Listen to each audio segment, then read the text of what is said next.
Bienvenue à tous! On se retrouve aujourd'hui pour une nouvelle vidéo et on va vous partager avec Rebecca nos 5 jeux jardin enfants favoris du moment. Donc jardin, terrasse, extérieur, avec les chaleurs, ça fait du bien de profiter et de sortir.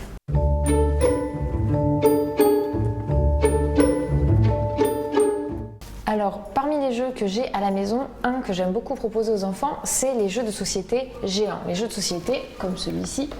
Hop. Donc c'est le Domino XL. Vous avez quelques pièces qui sont posées sur la table juste à côté. Tout simplement, c'est le même jeu que le société standard, sauf qu'on peut le faire en grandeur nature dans le jardin. C'est en bois, c'est sympa. Il y a des jeux adaptés en fonction des âges, plus ou moins complexes, et c'est super sympa pour les petits bouts. C'est vrai que les dominos, ça marche bien chez les enfants parce qu'il y a des repères de couleurs, des repères de points, ça marche super bien. Laura adore jouer aux dominos. J'aurais pas pensé à la version extérieure, c'est une très bonne idée. Merci Laure, je l'embarque. Non, je vais quand même laisser le jeu à Eden et à Lily Rose, mais celui-ci est vraiment très sympa, c'est vrai. Et il y a toute une gamme à Jiffy qui est proposée sur cette période de l'année. Moi, c'est là où j'avais pris à petit prix. Sinon, on vous mettra dans tous les cas, comme d'habitude, des liens en barre d'infos d'équivalent pour trouver sur Internet pour ceux qui préfèrent. Nous, on a un coup de cœur avec Eliora parce qu'on peut le faire en extérieur quand on a une terrasse et que ça se rince à l'eau. Je ne sais pas si vous avez compris, on retourne en enfance très rapidement avec les craies géantes. On en trouve très facilement pour quelques euros, je crois que c'est 2-3 euros ce genre de boîte. Celle-ci vient de chez Emma, elles sont super pratiques, super sympas. Tiens, je te laisse regarder un petit peu. Ouais. Et puis pour la prise en main, c'est facile pour les loulous, quoi. C'est ça, et elles sont inusables.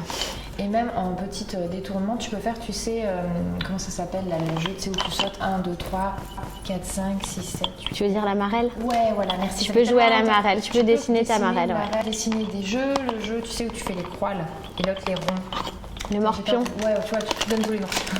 Tu vois, tu peux dessiner, du coup détourner et faire un 2 en 1 avec ce jeu-là. Donc les craies géantes, c'est un tout petit budget, c'est super pratique, on peut jouer tous en famille, effectivement au morpion, à la marelle, on peut faire des dessins, des arcs-en-ciel, ça va durer des heures. C'est aussi simple à rincer, c'est-à-dire un coup de tuyau d'arrosage ou même vous attendez la pluie si jamais.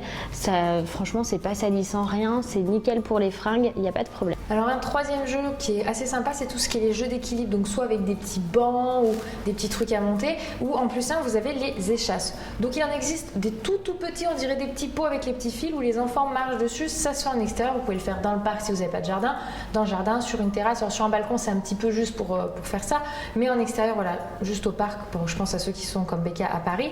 C'est super sympa ces jeux d'équilibre, vous pouvez faire vous aussi les parents, et puis ça permet de travailler la motricité globale de l'enfant. Eliora adore se fabriquer des parcours. Elle a eu des petites échasses qu'elle utilisait pour grimper sur différentes choses qu'on avait mis en place pour elle, et franchement c'est super sympa. Moi je les avais trouvées chez Emma également, vous allez vous dire tout vient de chez Emma, mais c'est vrai que le magasin est pratique et pas cher. Il y a encore quelque chose qu'on adore avec Eliora, ce sont les bacs à sable. Malheureusement dans les parcs publics, généralement ils sont vraiment très sales parce qu'il y a tous les chats du quartier qui viennent faire leur pipi, leur caca. C'est souvent en forme de coquillage. J'ai vu qu'il y en avait chez Action. Et le sable, pareil, se trouve sur internet ou dans des magasins spécialisés pour les jeux d'enfants. Et ça va vous permettre d'occuper votre enfant en extérieur pendant un certain temps. Et puis même toi qui dis qu'il n'y a pas de grand jardin, après tu peux prendre une grosse bassine avec du sable et l'enfant peut faire de la manipulation avec, tout simplement créer des mini châteaux pour proposer une solution de rabat pour ceux qui n'ont pas de jardin. C'est que nous on a le grand coquillage, donc du coup on met un gros caillou dessus parce que sinon...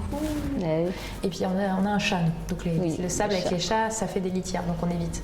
Mais c'est vrai qu'ils s'amusent plutôt avec ça. Ils se salissent aussi beaucoup, il faut penser à les secouer un petit peu avant de les rentrer, hop, ça y est, c'est bon.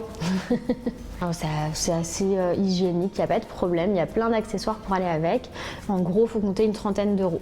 En dernière activité que je trouve très ludique pour les enfants en cette période et même qu'on pouvait attaquer un petit peu plus tôt, c'est le principe du potager. Si comme nous vous avez un jardin et si vous en avez l'envie, vous pouvez faire un potager grandeur nature en les faisant participer, en leur expliquant du coup un peu le cycle de la vie. On passe d'une petite graine, ça pousse et puis à la fin ça meurt, etc. Ça produit, je sais pas, des tomates, etc. en fonction de ce que vous avez envie de planter. Et vous avez aussi le format miniature. Alors en toute toute petite miniature. Donc par exemple pour toi Becca qui n'a pas de jardin, c'est les petits pots individuels. Vous pouvez prendre aussi un gros vase, un petit pot pour le jardin. Vous mettez du terreau et des petites graines. Là j'ai trouvé ce petit kit à Action. Donc du coup dedans on a du basilic, du persil, du thym. Voilà. Après le but c'est pas, on peut les utiliser, c'est bien, mais ça permet encore une fois de permettre à l'enfant aussi de se responsabiliser. Tous les soirs il faut qu'il donne un petit peu d'eau aux plantes. Ça lui permet voilà, de voir les choses évoluer. Je trouve que c'est hyper sympa au niveau éveil. Et puis en plus, ils ont des choses à manger. Ils sont encore plus fiers de ramener leur petit bac avec, par exemple, des tomates. Oui, Eliora adore le jardinage. Elle jardine avec sa grand-mère qui a fait un potager exprès pour le faire avec elle, avec des tomates, des radis et tout ça. Donc elle voit l'évolution. Effectivement, le jardinage pour les enfants, c'est quand même une activité très ludique. Il y a tout un temps d'adaptation évidemment quand il faut planter les graines, mettre la terre en place et tout ça. Et ça leur permet en fait, comme tu disais, de se responsabiliser et d'apprendre le cycle de la vie. Vu qu'il faut planter, laisser pousser, c'est un peu comme un bébé. Ouais, voilà, on met la graine et on attend. Mais ce qui est bien aussi avec ces petits formats, c'est qu'on peut les faire facilement à la maison, les mettre sur le balcon ou sur la terrasse. Au bord de la fenêtre. Et, voilà, ou sur le bord de la fenêtre.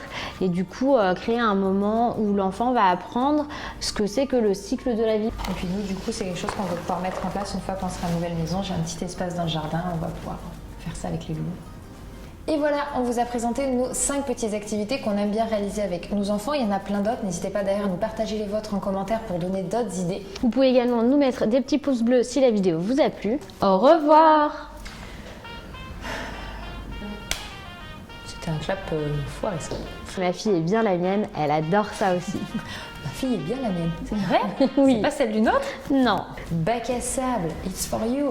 Secouez un petit bon coup pour enlever le sable parce que sinon c'est votre maison qui devient un bac à sable. C'est les enfants qu'il faut secouer, pas le bac à sable. Hein.